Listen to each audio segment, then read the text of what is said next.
Good morning. I am joined again for our weekly discussion with Katherine Eberline, the children's librarian here at the public library. How are you today? I'm doing well. Good morning. How are you guys?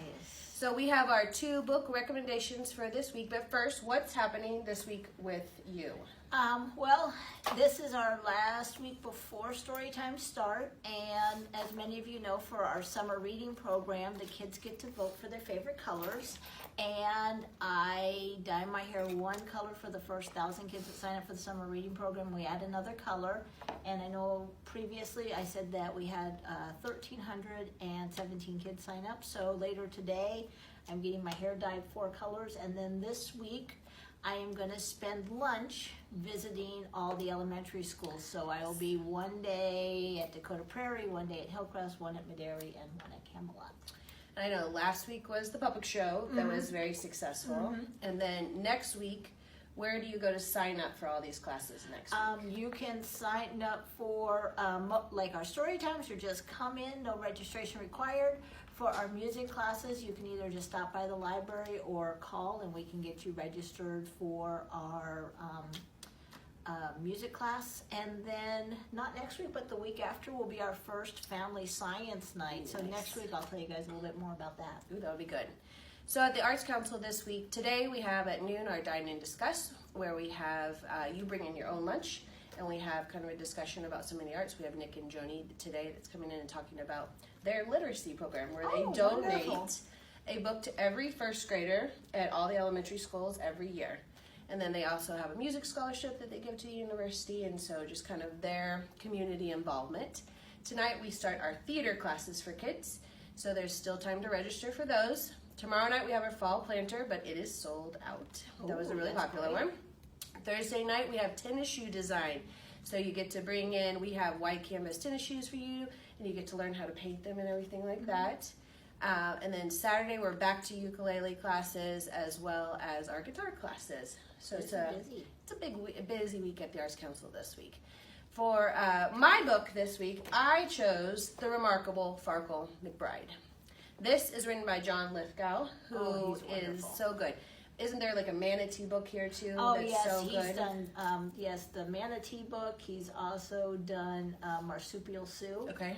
And he writes original music for all of his books. And he narrates the audiobooks, right? He sings them, so and just a fabulous musician. It is, and this book is so good. So Farkle McBride in this book is trying out every single instrument in the orchestra, and after every one, he decides he hates it. And so the whole book goes through every single instrument, and it talks about them, and the language in this is so good.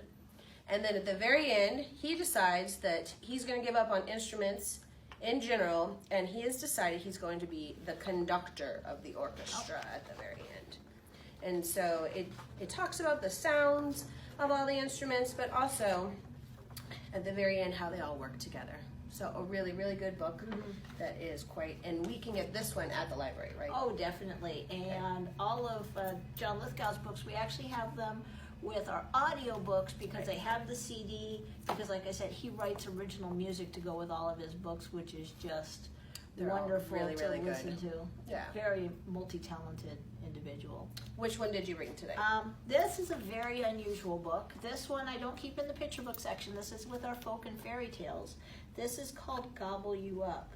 It's a traditional tale from northern India, and to me this book is actually just a piece of art in itself. It is a hand-printed book. They only made 7,000. It's actually a numbered copy. This is number 199 out of only 7,000 books made. And it is a style where the artist actually paints with thumbprints. And this art style has never been done for a children's book before. This is the only book illustrated in this style. And this style is almost never seen outside of one very small village in northern India. So they did a special screen printing process and craft paper to really celebrate the uniqueness. And it's a traditional tale about this coyote that is gobbling up all the different animals until eventually his tummy just can't take it anymore. So this is called Gobble You Up. and it's a really, really special book at the library. So check it out, look at it, take really good care of it. That's Because what I asked you. there's I was only afraid. 7,000 of them that they made. So we can check this book out, You even can though it's check a it out. specialty book. So Mhm. And like I said, to me, this is just an amazing piece of art to look at. it is. It's really nice. And what was the uniqueness about the pages again? It's printed on craft paper, and they did a special silk printing process that they hand printed and handmade this book. They even have a sticker on the front to remind you that it is a handmade Careful. book. So if you ever want to see, and everybody laughs at me because you can even just smell the difference in the ink of this book versus the commercially printed book. So it's just an amazing, different experience looking at this book. So this week, ask your kids, because you'll be seeing Catherine Oh, at yeah. lunch this Yeah. week. Oh, and a reminder, if I see your kids, if you signed up for the summer program and have your brag tags, wear them to school this Okay. week, and I am giving everybody wearing their brag tag a special UV reactive bead to put Ooh. on their brag tag, and that one you had to read for 16 stars. So you had to read for 4 hours to earn one of those this summer, but I'm giving everybody that wears their brag Nice. tag to lunch this week that special UV bead. And if you don't know what Catherine's talking about, this summer we did necklaces at the library for our reading program. And so those extra beads, it was a lot of books to be able to get those. Yeah, beads it this was summer. so it's a fancy one. Nice. And we'll hopefully have some sun, and they'll be able to see what color it turns. Oh my gosh, yeah, I'm done with this weather. Well, okay, so we can get this book at the library, and while this is my personal book, I know that we have this one at the library too. And many others by John Lithgow. So for more information about all your programs, where do we go? Library's website is brookingslibrary.org, or the kids' Facebook page. If you're on Facebook, it's just BPL Kids, or you can call the library 692-9407. If you want more information about all the classes at the Arts Council or the events this week, and it's not too late to sign up, we still have some spaces available for Tennis U Art, and that class is available for 5th graders and up, and maybe we can be talked into 4th graders too. Ooh. It's brookingsartscouncil.org. So thanks for joining me again today. Great. And we'll put our Thank you books so up much there. for coming. Yeah, thanks. Bye.